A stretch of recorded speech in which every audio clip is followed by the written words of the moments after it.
Le Havre, le 23 juin 1976.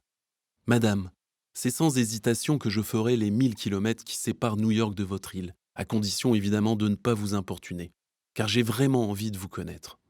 Je vous remercie d'avoir accepté l'éventualité d'une rencontre entre nous. Dès mon arrivée à New York le 2 juillet, je vous téléphonerai. Avec ce mot, je vous envoie une petite partie du travail dont je vous ai parlé dans ma dernière lettre. Ce n'est qu'une ébauche, mais j'avais le choix entre vous envoyer cela ou ne rien vous envoyer du tout. Alors j'ai préféré vous donner tout de même quelque chose. Si vous avez l'envie et le courage de lire ces quelques feuilles, je vous demande de bien vouloir les juger sans indulgence. J'espère vivement vous voir bientôt et vous prie, madame, de recevoir mes respectueuses salutations. Martine Petit. Petite Plaisance, 28 juin 1976.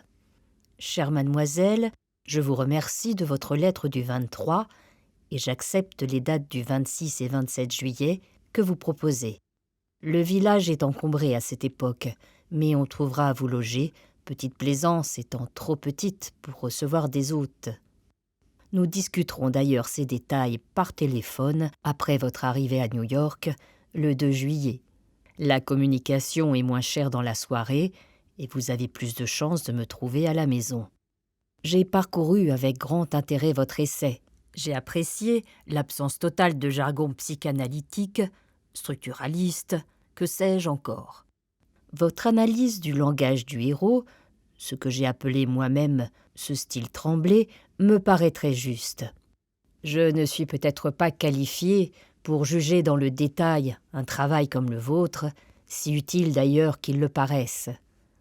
En effet, j'ai bien rempli des cahiers de notation sur les grands écrivains que j'admire le plus et continue de temps à autre à le faire, comme on ne se lasse pas de copier des dessins de maîtres. Mon analyse a toujours été plutôt thématique que portée sur le langage lui-même. Peut-être y a-t-il, de la part du compositeur que je suis, une espèce de crainte à toucher à ce fragile assemblage de mots qui se construit en nous à notre insu.